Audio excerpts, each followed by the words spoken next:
Do we want our people to survive, or do we want them able to concentrate on work because they know that they've been given really sound, strong, capable, professional advice that was free to them?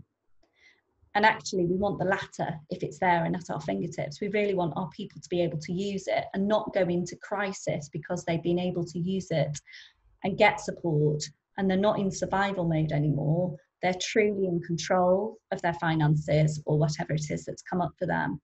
There's been a lot of domestic abuse as well through this period, unfortunately. Again, there's significant capability on those EAP schemes to be able to help them.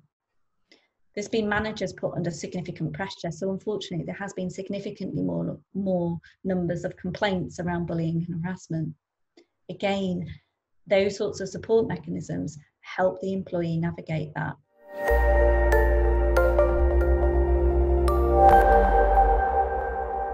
Hello and welcome back to Breakfast with Boots. I'm your host, Becca Boots, and today is the 7th part of my 10-part series of where I bring people from my network to come and speak to you so they can share all their nuggets of gold. Now, I can't believe we've got to episode 7 already. How time flies. Now, I have the wonderful Meg Fenny with me today. Now, we've known each other for a couple of years. We trained together as coaches, and she's now the founder and CEO of HR Download. With a wealth of experience in HR, you will learn so much today. And it's really good time as well with COVID and everything going on. Meg will be able to share a fountain of knowledge, how you can support yourself and your employees during this time. So let's bring her on. Hi, Meg. Thank you for joining us. It's really good to have you on the podcast.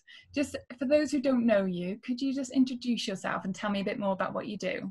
Yeah, absolutely. And thank you so much for inviting me. It's great to be here.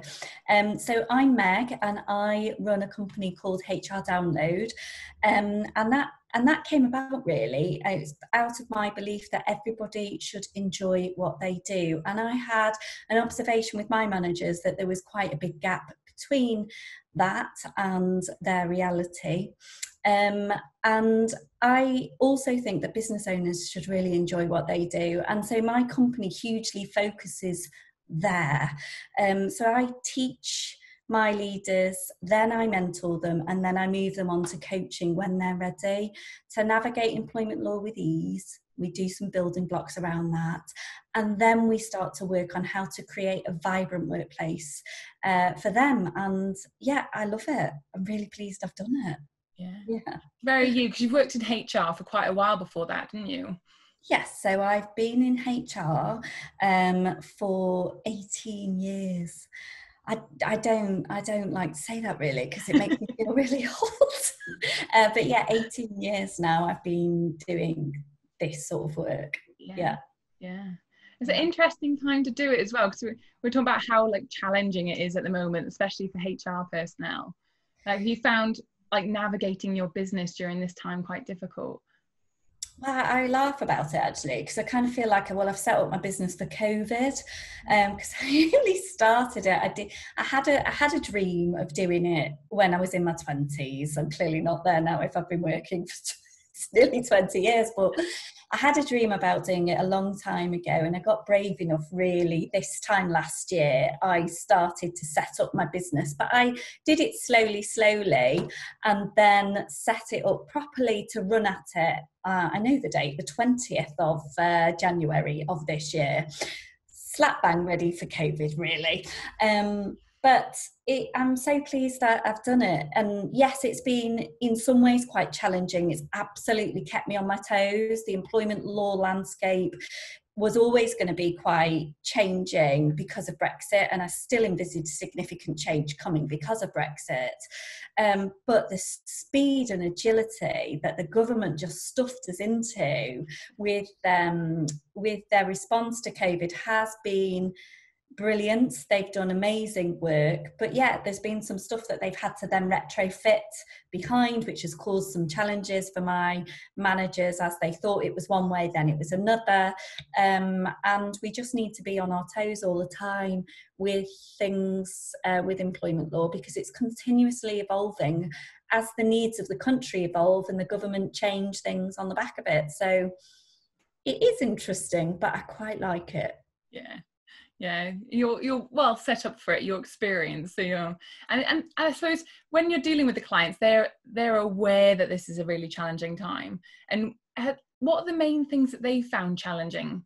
Is it all the changes so swiftly with the government? It is. It's the uncertainty. I'd say less the employment piece, because actually I've got a bit of a way of working with them where I keep them updated on WhatsApp and say, read this if you have these sorts of scenarios. So I don't want them overwhelmed, but they need to know how to manage certain things. So i.e. recently, read this if you've got anybody in Spain at the minute or planning to go to Spain, and give me a call. So I'm trying to get them to only read stuff that they need. And when I'm checking in with them naturally, I'm saying, have you got anybody that might hit this sort of thing? So it's not really the employment law, I think, that's causing them issue, though it has caused a few. I'm not saying that. It's the uncertainty for their business in general. That's where they're really struggling. They really want to work to create stability for them, their teams. They're very passionate about what they do, and to navigate the new landscape to be profitable is where they need to really focus right now. And that's hard for them because they're having to, some of them, make decisions around changing terms and conditions that are lower to suit the landscape, or keeping people on furlough to try and, as they rebuild their business, try and avoid the need for redundancies. Now, these are people that have worked with them from day dot a lot of the time, and they're hugely loyal to them, and this is hurting them greatly. But we need to do it because the business has to survive so that they can enable an employee relationship to continue. So it's tough for them right now. It is, it's tough, but the tough is about the viability of their businesses broadly. Yeah, that makes sense. So how about in terms of, because obviously it's a kind of double-edged sword in the fact that you're trying to make your business profitable, but you're also trying to look after your well-being of your staff when they're feeling the struggle as well. So what can they do at the moment to support their well-being of the staff? So the biggest thing is the simplest thing. They need to talk. So be open about where they are with what's happening, where their challenges are, without causing fear. So what I mean by that is, right, okay, so we've done all of the risk assessments around making sure that we're COVID safe. Talk to them. Tell them how you've made your changes to help your people feel safe so that they can go to work knowing that you've done all that you possibly can to keep their working environment really safe for them. And on the back of that, they can be free to perform. But that's really important. And that communication, they've done all of the hard work in changing their processes, often having screens up and all sorts of things.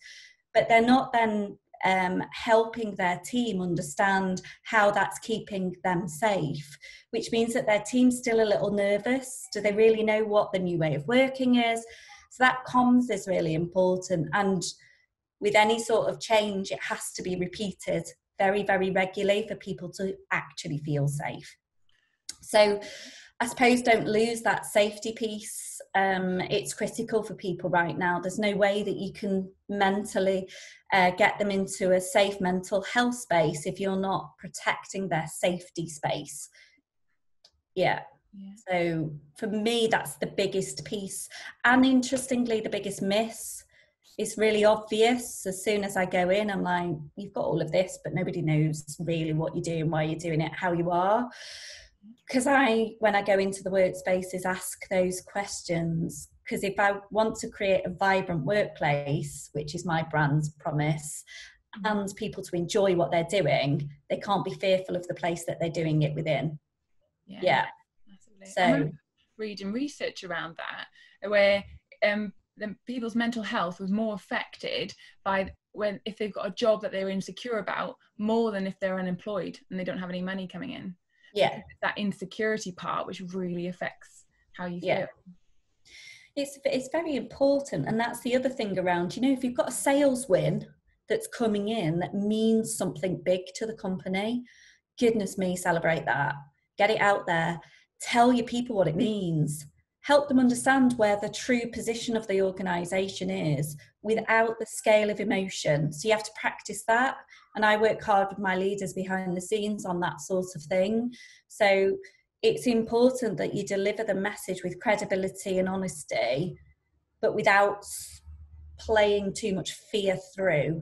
And that's a hard balance to get, and that's why we do work quite hard on achieving it. But yeah, that's really critical. The fear factor of, am I going to be made redundant or not? You might not be able to control that, but at least you can have credible, honest conversations around it. Yeah. And you can enhance security by telling them when you're winning and what that means. I've got some businesses that are thriving right now, but when I spoke with their teams, they didn't know. Yeah. So those are the sorts of things that are quite important to help people understand, bring them in. And it's better actually, because it really helps them understand the profitability, what levers the business is trying to pull to get into profit as well, which means that your people can really stand behind you and help you drive that too. So it's good for mental health, but it's also good for your business. So it really, those two together work nicely. Yeah. Yeah. That's amazing. So in terms of, because obviously everything I do is around supporting people to take charge of their own well-being as well. Yeah. So what can the employees do to support themselves during this time? Yeah, so there's a few bits around that, and I agree. So if we go back to the health and safety part, yeah. So as simple as it sounds, but sticking to it and being comfortable to chat to people who aren't sticking to it, because we've all got those people as we're working with that want to give you a hug, want to shake your hand, etc. But actually that just makes the workplace a little bit unsafe. So it's better to say, Joe, I'd love to do that soon.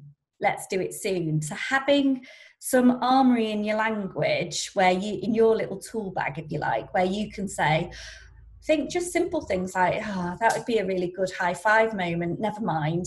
Again, but what you're doing then is saying, you're giving the nice reward piece to everyone around that would have been a good moment, but you're reiterating the fact that we can't do that right now, which instills the values, which helps your safety view of where you are come up, which is very important because your subconscious is telling you all the time, because of the news and everything like that, be safe, be safe, be safe, act in this way. So every time you observe or you do act against that, you're eroding your own confidence of your workplace and your workspace. So it's important for you not only to abide by it yourself, but have little ways of helping those standards be kept in place. Yeah, I really like that, putting the language and have a little armory around that. Yeah, so that would be the safety bit, and then the other piece around control, I would guess, over your own ability to deliver a great job. So to do that enhances your security in the workplace. And for me to do that, it's fairly simple. Understand your lane, if that makes sense. So what is it you're there to do? Right. Yeah. Really sit down and ask yourself, what is the purpose of my job? How does that deliver great things for this business? And what's the purpose of the business? How do the two meet together? Your little own work thing to do. Once you're really clear on I call it your lane. Once you're clear on your lane, make sure you're delivering it brilliantly. And just say to yourself when you've done that, that was really, really great. And note when you're outside of your lane in a positive way. Because at the minute we can't stick in lane and stay there rigidly, but we absolutely have to fulfill all of the lane before we stand out.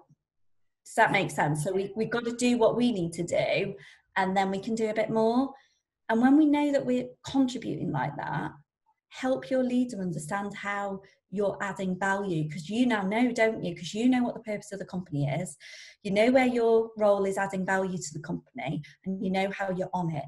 So you can now instill confidence to your manager around that too, which helps them sleep at night, which helps you know that you're in a great space at work, that you're delivering excellence, which again, back to that subconscious mind, that means that you go to sleep pretty chuffed with yourself, knowing that you've done a good job, knowing that you're helping the company survive, and knowing ultimately if the company doesn't survive, that you've done everything that you possibly could have done. And that will help you sleep at night. Yeah, that is such good advice. That is so true, because when you don't feel like you're adding value, don't you? If you're kind of, missing off work and not doing what you're meant to be doing, there's this little part of you that eats away at you, isn't it? Until you actually know you're doing everything you can to secure your job. And if a terrible situation happens, then what you've done is you've guarded your mental health. So psychologically, you will be saying to yourself, that was a real shame, but I did everything within my power, and therefore I can rest easy. And I'm confident to know that I'm a strong and good and effective worker, which means that I'm employable. Even in a challenging market, I'm confident, I can do what I need to do, I'm employable. Yeah. So that's quite important for us to realise that right now. Yeah. Yeah, hugely important. No regrets at the end of it. Exactly. You can even if we've got that imposter little thing on your shoulder saying something, you've got all of this wealth of data and information that will naturally be filtering back. So, well, actually, yeah, but I did do this. And okay, yeah, I hear you, but that was outside of the scope of what I could control. And that's important. Yeah, that makes a lot of sense. And also things like when you take that to your appraisal at the end of the year, because it's really hard, isn't it? If you're doing all year, you're doing little bits of things, you get to your appraisal and you can't remember half of them. And so you can't report back. But if you've got this little record and you're actually doing a little monitoring thing yourself all the way through the year, you can put that on the table and be like, this is what I've done this year. Yeah. Really makes a We're really proud. Appraisals too often are a one-way discussion, and actually you're the person that's done the role, you're the one with all of the knowledge on how well you've done it, and you know when you've done a great job and when you've not. And if you're able to be honest and credible in those meetings, it's so much better, because it means that your manager can help you where you actually truly need help. And you can be saying, wow, well, I've done all of this really, really well, and I'm dead chuffed. I'm really proud of that. This bit here, I've noticed I'm not getting to, and these are my barriers to getting there. That's very my language, and I recognise I'm a HR professional. But these are the things that are stopping me. This is what I could do with a bit of help on. And sometimes that's organisation design. Sometimes that's because what's in your role is never going to get to, and we just need to be real about that. And that frank and honest conversation with your manager then enables you to be free to do a great job going forwards, and is allowing you to say, this is where I need a bit of help. And it then gives your leader the permission to, one, help you, but also to praise you. And quite often from my perspective, that's missing, because it's rushed. It's not well considered, well thought through. And you're right, it's got the recency effect of what did I do last month as opposed to for the last 12 months. Yeah. It's hugely valuable. Thank you for that. So we talked about in terms of how people can support their own well-being, but in safety wise, by saying, that's a high five moment, but let's wait, or things like that. But obviously a lot of people are going back to work now because government's given businesses a lot more power around that. Restrictions are releasing. A lot of people are quite anxious around how it's going to look. So how can businesses kind of help with that transition? What can they do to kind of smooth out and make it safe for people to go back to work? So first and foremost, it's comms. So obviously they will have done a risk assessment and made alterations to their workplace in order to make it COVID safe. Otherwise, that's outside of the government guidance, actually. So let's assume that they've done that and they've done a good job of it and they've made some really good changes. Then it's comms. There needs to be a discussion with everybody to explain what's happening. And then as we drip feed, it's likely we're drip feeding. That's what I'm seeing out there. We drip feed people back into the workplace, off furlough and into the workplace, or off working from home and back in the office. Then they do need to have what I would class as a COVID one-to-one return to work. They need to know there's a one-way system now. Well, what's the one-way system? They need to know that before they're in it and in the wrong way on the one-way system and panicking. What is the cleaning regime? What's my role within that cleaning regime? What is my new responsibilities that I didn't have before that I now have in a COVID environment that are my responsibility to make sure that I'm compliant with the new way of working? What does that look like? So that sort of group announcements around the safety, then individual prior to coming back in discussion, and then continuous monitoring from the leadership perspective and feedback to, we're doing great here, we're slacking over there, I want to see us a bit better on that, whatever that is. We need to think about it. I don't know, a queue at the toilet for lunchtime. We've never had lunchtime breaks before, maybe we need to introduce them now. Those sorts of adaptations as the leaders seeing what's actually happening as they bring more volume back, the tweaks to make sure it's continuously safe, and the communication to everybody around, we've tweaked it because is quite critical. So the communication's vital. And also one of the things that I'm noticing is they've had to pivot. It's been quite a prolific word, hasn't it? In COVID, they've had to do different ways of working, different things that how they used to contact suppliers might be quite different. As my role, what is different to my role now than it was when I was before and on furlough? What's the reasonable expectation of me now, that I didn't have before? Help me understand that before I need to use it. That's very useful, because those that have been working all the way through it, it's business as usual. We need to remember what it was like before for those people returning and redefine those roles and help them understand the new processes so that they can deliver. So there's a bit of a reboarding, I would say, as well, that's required to get people understanding that what they left isn't what they're coming back to. Yeah, because that could be really overwhelming to go back to all that while also navigating social distancing. Correct. And you need to think in a nice way, what were my strengths? If it were me and you were reboarding me, you need to think about, okay, well, what's Meg's strengths and development areas? What is the different way of working that's needed? What's she going to be able to do really well at that we can leverage and give her confidence back in the workplace very early on? And what bits is she going to naturally struggle with that we might want to think about intentionally telling her, we know this is an area that you were working on before. We're going to drip feed that back in as you return. We're not going to expect you to do that until month 2.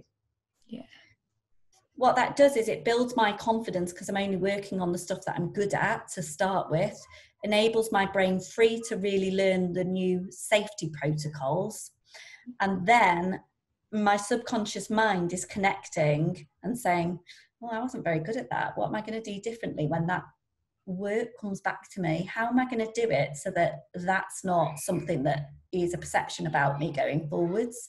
So I've been in my sleep problem solving how to be good at that in month 2, because my manager's been open and honest with me about, we're going to just push your strengths to give you that, but this is your development area, so we're intentionally leaving it. So that's actually very helpful to the business as well.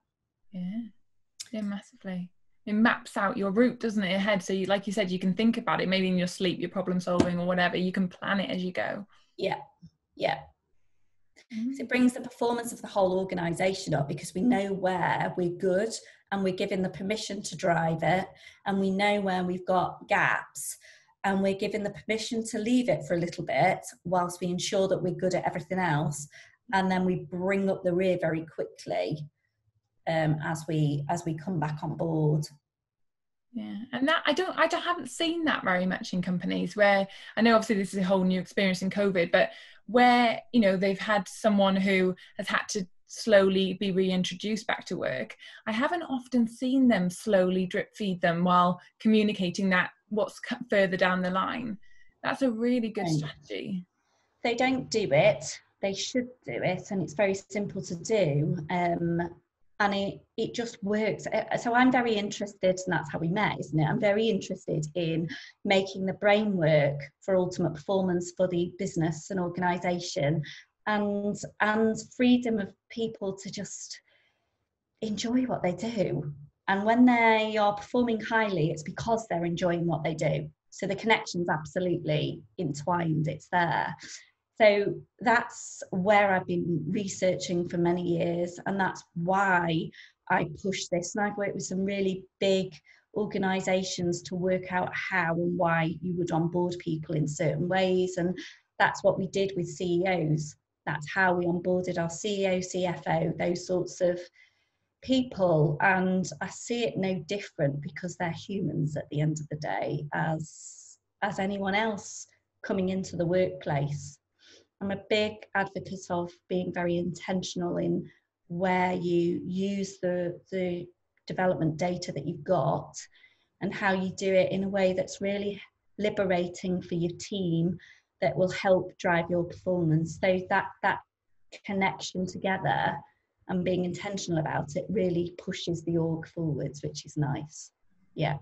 And you're right, it's quite often missing, but I would say onboarding broadly is often missing. Yeah, there's loads of times where I've come on onboarding, and they do say that you're going to get this, you're going to get slowly brought up, and then suddenly you're just chucked in and you're left on your own to kind of like paddle around, and it's very overwhelming. Yeah. And the overwhelm, unfortunately, the managers that will say things like, oh, sink or swim. Imagine a performance that didn't have the overwhelm in it. So when overwhelm happens, performance drops. It doesn't just drop, it skyrockets down. So imagine a situation, instead of the skyrocket down, where you've got somebody broadly being drip fed in, just going like that up, but continuously going like that.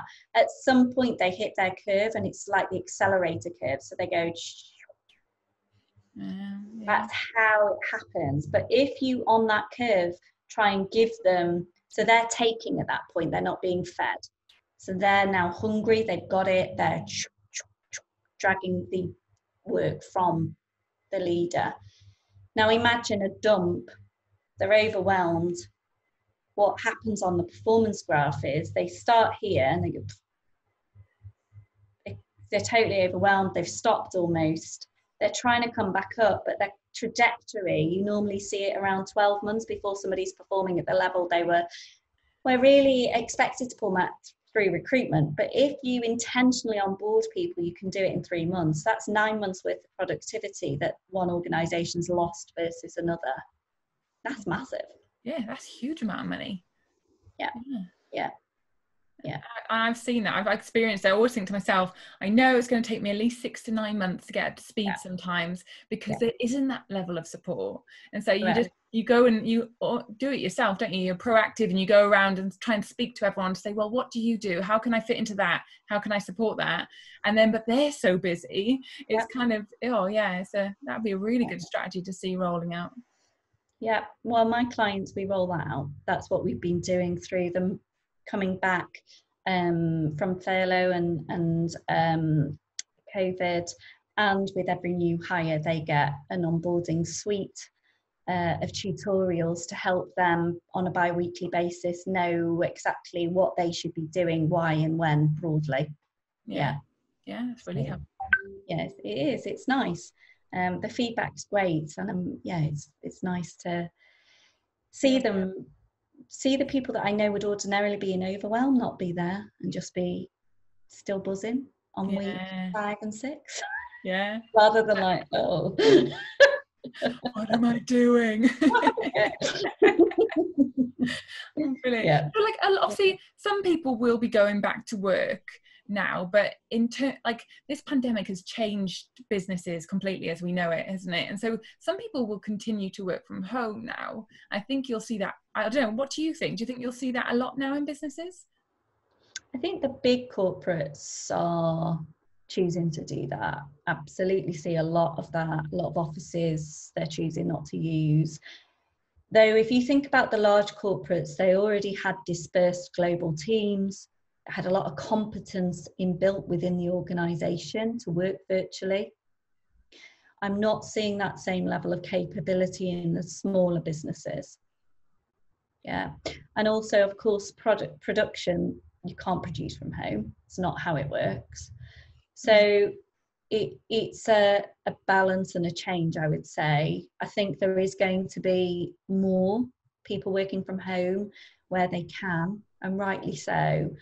But I'm seeing the micro businesses intentionally put people back into the working office environment, despite their people say they don't want to be there and they'd rather work from home, because as they analysed the productivity from home, it was so low that they couldn't continue it and retain those people, and they wanted to retain those people. Yeah. So I would say we're a way off that from a significant switch, actually. Okay. Yeah. Interesting. Do you reckon that the big corporates? I think the big corporates can switch pretty. Competence, it's different. Yeah, the infrastructure and the ability, I suppose they've got bigger teams to kind of help support the remote working as well. It's not just that, it's things like, I'm trying to help a manager the other day and they're trying to do it. All I can see is off the head.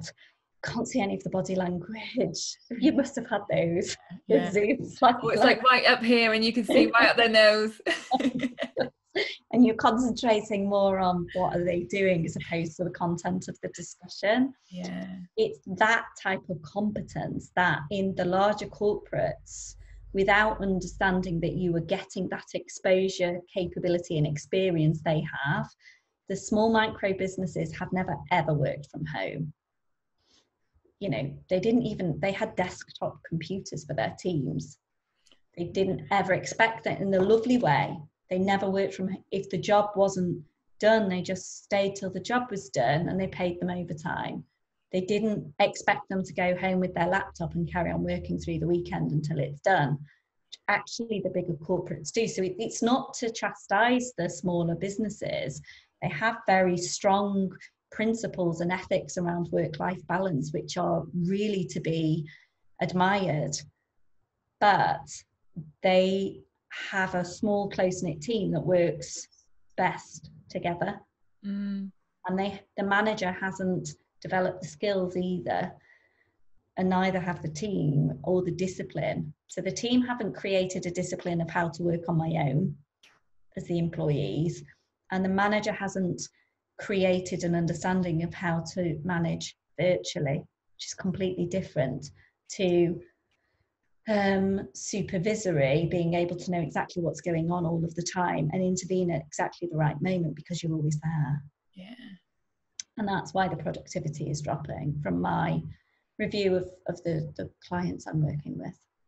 That's interesting. Because you get a mixed review, don't you? So sometimes I hear people work so much better. Like I know when I used to do Sundays work from home and Sundays in the office, the days working from home, I could just get my head down and focus, no interruptions. But then if you haven't kind of got used to that kind of style of working from home, and you've got your kids at home, which, I didn't have to deal with. You're trying to be mum and trying to be a boss and trying to be everything else. It's just a hard thing to manage. Yeah.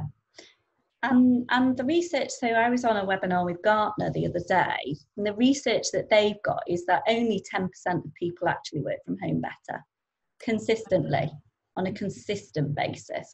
So that I imagine would be the real high introverts if they looked further into the data and stuff like that. So if only 10% of the population are working consistently, Monday to Friday type consistently, really well from home, that means 90% of the people need an office and need some space and interaction.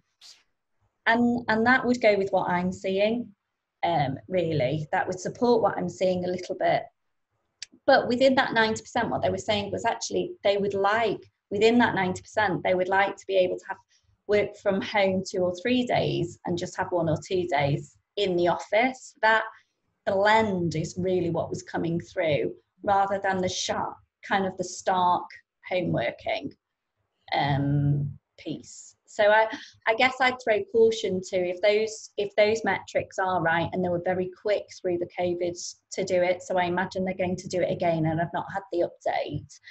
But I'd be quite cautious around businesses compulsory full-time working from home if most of their people are really going to struggle with it and need some office time.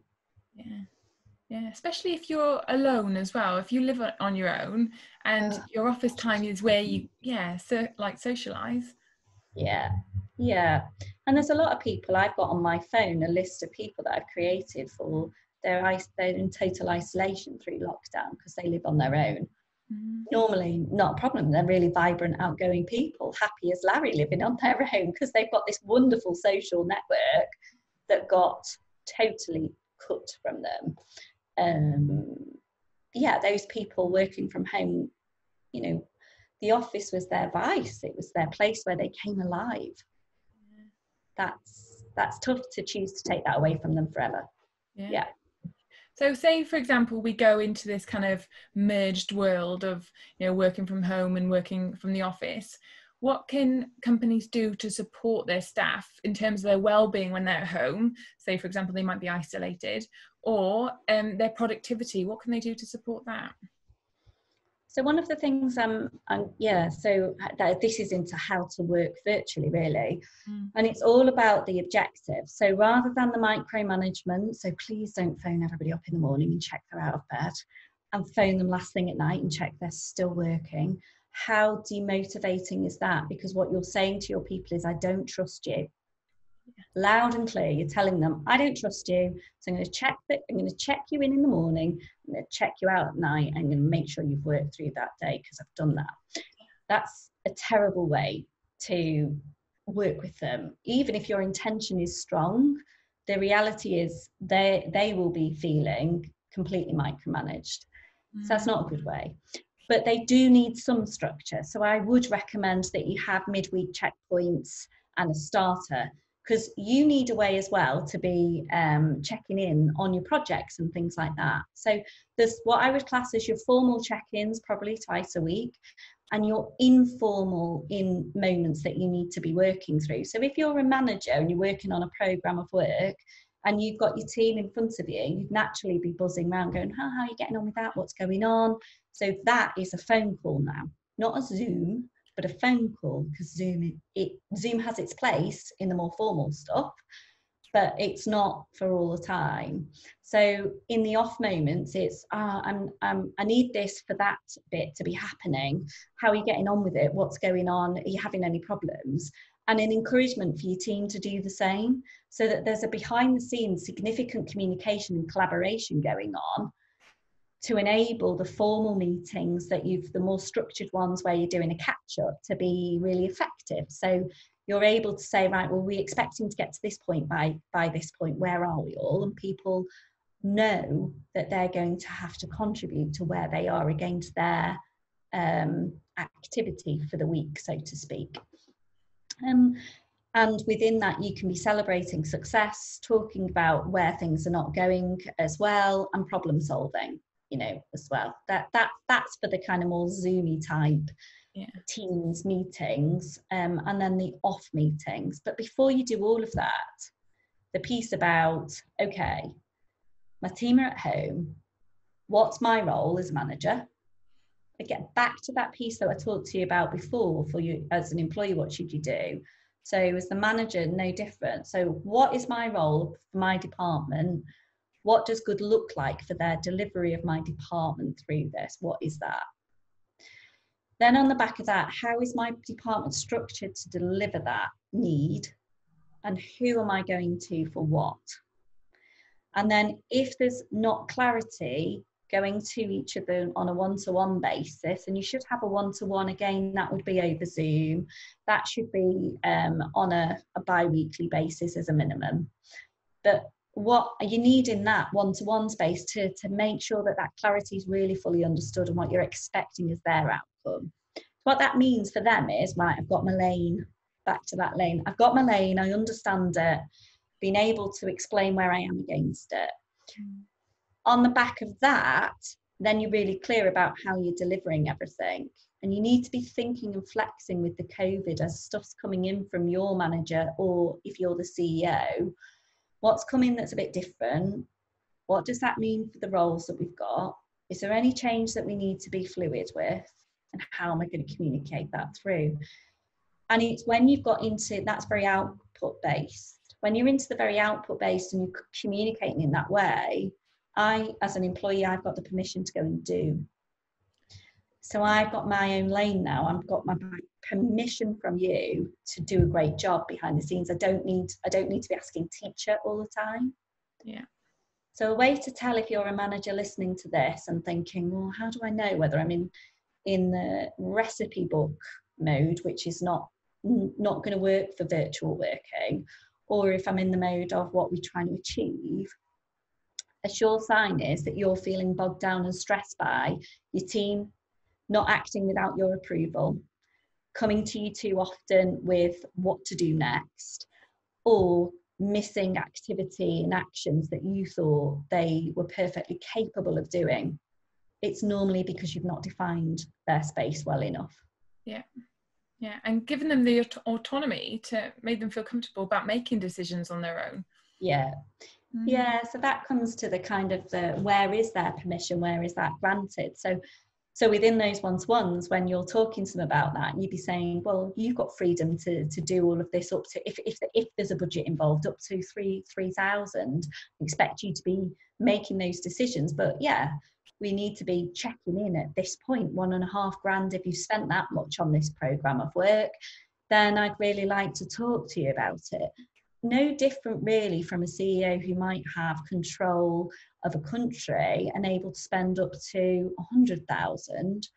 I imagine their vice president, or I knew the vice president would want to know about programs of work that he was choosing to do over 20 grand, because he just wanted to know about it, not because he was going to stop the decision, but because he wanted collaborative working. It's quite different. I say he because I'm thinking of a scenario, not because all vice presidents are men. Yeah. No. Brilliant. That's really helpful. That and I've got a question about, so I've always, you know, the employee assistance programs, so EAP. Yeah. In organizations. The research around that shows that they're not often used. And from what my understanding is, it's because people are a little bit worried about the confidentiality, or they just don't know how to and why you should. And I think definitely with everything that's going through with COVID, they need to have that resource where they can lean on if they are feeling this overwhelm, this isolation and things. I'd love to demystify everything around it. Could you just talk about EAP, why you would use it, how you would use it, so we understand a bit more? Yeah, I mean, they're an amazing resource for people to use, and depending on the type of EAP program, you may well also have what's called manager coaching in there. So i.e. I'm a manager and I've got a really difficult conversation I need to have, and I really don't know how to have it in a way that's right. They'd actually be able to coach you through that conversation to help you prepare and get confident for the meeting, which is amazing. So that's one of the things that it's there for. There's lots of financial support that you can get, a lot of legal support that you can get, very helpful right now.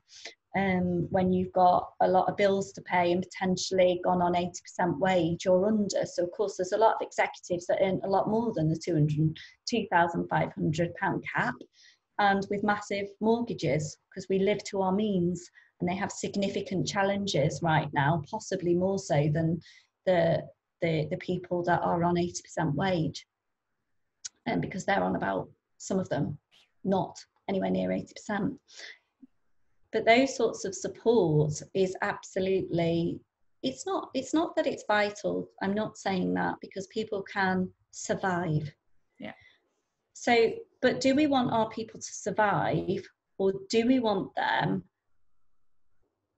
able to concentrate on work because they know that they've been given really sound, strong, capable, professional advice that was free to them? And actually, we want the latter if it's there and at our fingertips. We really want our people to be able to use it and not go into crisis because they've been able to use it and get support, and they're not in survival mode anymore. They're truly in control of their finances or whatever it is that's come up for them. There's been a lot of domestic abuse as well through this period, unfortunately. Again, there's significant capability on those EAP schemes to be able to help them. There's been managers put under significant pressure. So unfortunately, there has been significantly more numbers of complaints around bullying and harassment. Again, those sorts of support mechanisms help the employee navigate that. It's a wonderful resource. My view on why it's underutilised. HR teams have been put under a significant level of pressure for very many years. And they've been reducing their numbers for very many years. And they often don't have a communications expert anymore within the team as a result of it. HR professionals are not communications experts. Communications experts are communications experts. If you want something to be well embedded within an organisation, communication, strategic communication is vital to enable that to happen. If you've not got a comms expert, the likelihood of that happening is low, of course.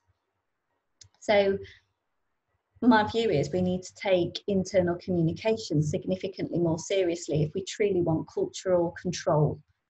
By cultural control, I don't mean let's have control. I mean, if we want to make sure that the culture that is being embedded in the organisation, that means we have to be intentional in how we communicate our culture and safeguard that culture very closely. If we haven't got a way of being intentional in our communication of that culture, we lose some of its ability to be in control of it. Yeah, that makes a lot of sense. Makes sense. Yeah, it really does. And no, I'd agree. There's so many people that don't know things like their benefits and things like that exist in the company because they just have never heard about it. Yeah. Yeah, communication is a huge aspect of that. Yeah. And something correct me if I'm wrong, but EAP, from obviously what you're saying as well, it's not something that you go to if you're just in a crisis. It's something you can go to further on up the road as well when you just need a little bit of support or someone to talk to about things. Yeah, so I remember my boss once when I was more junior in HR saying, I'll just phone them up because I had a bit of a dispute with the person that put my boiler in. I really thought I was right and I didn't know. And I was thinking, I don't know where to go with this. So I phoned the EAP scheme and they were able to get somebody to phone me back and help me with what my legal rights were about it. Now, that was really distracting for that manager because they were like, I paid a fortune for this to be put in. And the EAP scheme sorted them out so that they could act as what I would class now as an intelligent client. So they could go back and say, I know my rights. This is the situation, this is what you need to do for me, and this is when I expect it. And they were able to say it with confidence. So yeah, you're absolutely right. It's not always about crisis at all. It's about a really, really helpful, supportive place to go for a plethora of things, quite frankly. And it's such a wide volume of things that I don't think I could categorise them all. But, you know, we've talked about a few, but I'm sure there's some that I've missed. It's a great place. And the other thing I think when people do know about it is that they're a bit sceptical is it really confidential? Are you ever going to know? And the answer is we might know. But the only time we'd ever know, and they break confidentiality, is if you are at danger of being a danger to yourself or someone else. That's it. So, and it's not to say that you shouldn't use it those moments, because actually the reason you're using it is to get help. But those would be the times that confidentiality would be breached. Yeah, and that's to be expected, isn't it? Like with coaching, with therapy, with anything, it's always confidential until that point. Yeah, exactly right. It's the same principle. So no, whatever you're talking about in there, as long as you're not saying that you're going to hurt yourself or somebody else, will remain there. Yeah, fantastic. Thank you for that, because I always want to just make sure everyone's aware of that, because it's such a good resource to use. It's brilliant, and the people that work there are absolutely fabulous. They're skilled exactly for that reason. Very skilled. They're highly skilled people, very highly skilled. Yeah, really good. Well, I've taken your time for quite a while. I have one more question before we talk about where to find you. So obviously, as you know, everything I do is all around the prevention and early intervention stages, and trying to get people to take charge, like I said, of their own well-being, to do things now to like safeguard their health and well-being, so they don't actually end up further down the road with any mental health issues that they can't deal with. So what can people do today? What's your one kind of takeaway that people can do to kind of support their well-being today? Oh, one thing. One, can you do it? Oh gosh, now that means I've got to prioritise. This is part of development areas. One thing. What one thing can you do today?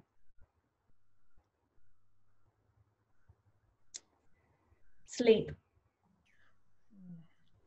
Sleep is the one thing that will make the most impact on your well-being, which might mean, it depends how your sleep is. It might mean that you need to stop watching telly slightly earlier and go to bed.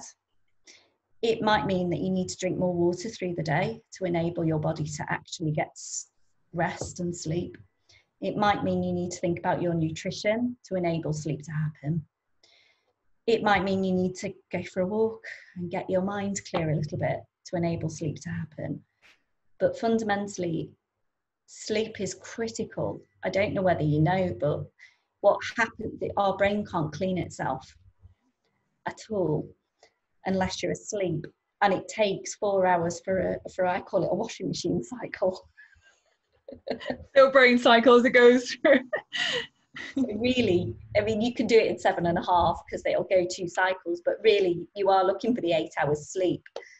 So if you've not had 8 hours sleep and you're thinking, I feel a bit slow today, that's because your brain is literally dirty. It's got all of the byproducts of creating energy in there, still in there, which hugely impacts your ability to stay in control of your mental health, which is why I would say sleep is your most important, because it makes you feel really sad and low, and it can be an instant lift if you get enough sleep. So safeguarding your ability to sleep would be my one. Yeah, I love that one. I fully second that. They always say, don't they, that there's very few, I think actually it might be no mental health conditions that don't have sleep disruptive conditions part and parcel. So if you've got a mental health condition, there's always sleep issues that go with it, and the actual feedback loop between them is very well known. So taking care of your sleep is hugely important. I didn't know that research. That's really interesting. And maybe a trigger for people if they're discounting sleep as okay, maybe that's a bit of a trigger of, maybe that's a precursor to before people go downhill. I don't know the answer to that, but I'm now thinking I need to be even more on my sleep. Yeah, massively. I do love my sleep. That's one thing I'll never neglect. Thank you so much for that, Meg. So where can people find you if they want to find out more about you and HR Download? Yeah, so on my website's probably the easiest way for people to have a little look. So it's www.hrdownload.co.uk. So really simple. And on there's like a contact me, and all my details are on there. So absolutely. And yeah, I'd love to chat with anybody that might want a little bit of help and support. Brilliant, fab. I'll put all the links as well to your HR Download website and your LinkedIn and your Facebook. I'll put all that in the credit things down below. Thank you. Appreciate it. So the final thing today I would like to end on is always my favourite, with the Maui habit. Yeah. Would you like to join me on that? I'd love to join you. Get yourself comfortable. Roll those shoulders back. So roll your shoulders back and down, feet nicely grounded on the floor. So close your eyes and take a lovely big breath. And say, today is going to be a great day. Today is going to be a great day. Wonderful. Say, now you've said it, it's going to happen. Definitely. Love affirmations. Thank you so much for sharing your time with me, Meg. It's been so insightful and really, really useful. And Thank you for having me. It's been lovely to reconnect as well and catch up on what you're doing. It's quite exciting for your company. So no, thank you so much for having me. Very welcome. Take care. See you soon. Bye.